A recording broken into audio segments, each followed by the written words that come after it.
Welcome to 2012. Michael Shore here with you in the headquarters of the Young Turks for another fantastic edition of 2012. Actually, we have two great guests. We have Charles Malone running for Congress in the 13th District of North Carolina, and we have David Leavitt, who is running for U.S. Senate in California against Dianne Feinstein. Those guests coming up, but first, the headline this week is Donald Trump. He's back, and the Obama campaign couldn't be happier, running an ad showing that Mitt Romney is not only is he embracing, but he's not denouncing the Donald and his birther past. We're scared of an Obama presidency. I have to tell you, he is a decent person and a person that you do not have to be scared as President of the United States. I have read about him. He's an Arab.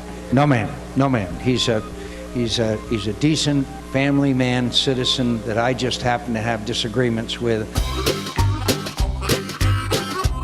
Why doesn't he show his birth certificate? He doesn't have a birth certificate. Now, he may have one, but there's something on that person, maybe religion, maybe it says he's a Muslim. I think I really did a great job in getting him to, I mean, first of all, I haven't seen it. You're just, I'm looking at that. It doesn't, I'll look at it later.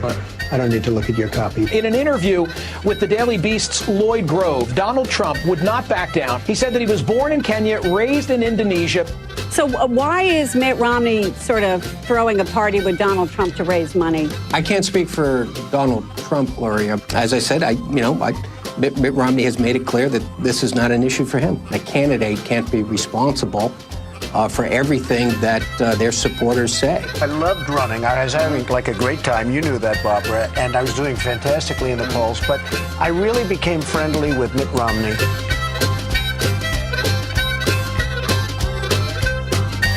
You're fired.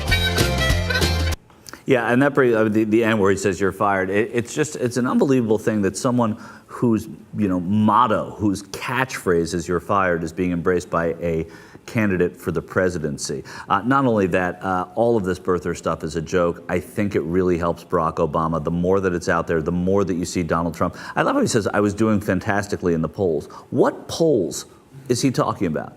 Donald Trump was not doing fantastically in any polls except the one that said who is the biggest moron, the biggest buffoon on the American quasi-political scene.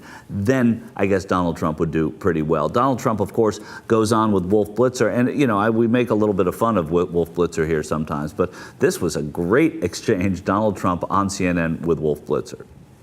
If the state of Hawaii says this is official, he was born in Hawaii on this date, here it is, why do you deny that? A lot of people do not think it was an authentic certificate. So why did the state of Hawaii authorize that live birth certificate? Why did they do it? Are they part of this conspiracy as well? Well, your Democratic governor, who was the one that was really leading it, a lot of people say, where did it come from? The governor of Hawaii who authorized the release of this birth certificate is not a Democrat, but a Republican.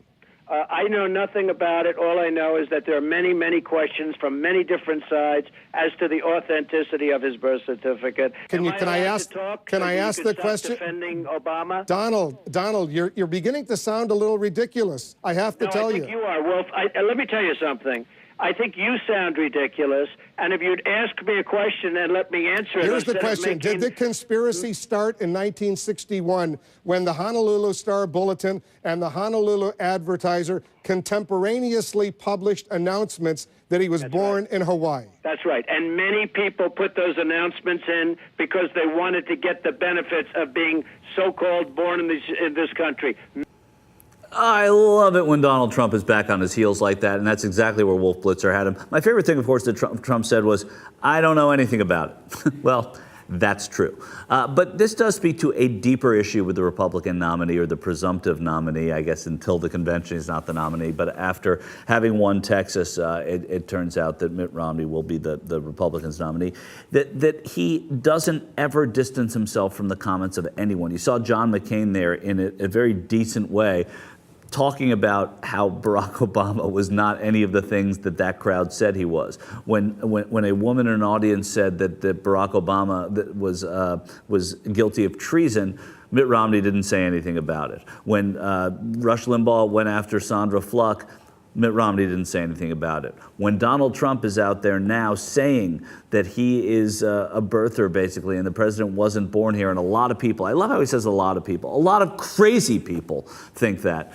then Mitt Romney says nothing about it. And the problem that Romney has is that he just wants to be everybody's friend and not disturb the boat at all. That's the way he was brought up. That's the way he's going to run for president. And that is very dangerous. And it's also, I think, politically foolish to not denounce the birtherism. The birtherism idea has proven not to be a non-starter with the voters, proven to be a non-starter with most Americans. The only calculus is obviously Donald Trump's money, which is necessary, but I think that money can be gotten in other ways by Mitt Romney. He's proven that he can raise money. And the other side is the idea that perhaps by embracing the far right wing, for every crazy right winger that you embrace, that's one less independent voter that you need to woo. And I like that idea. It was shared shared with me by Donnie Fowler, and I think it's a really a great point that he made there. So anyway, Donald Trump, we hope that you're around for the next 5 months. You can only help President Obama,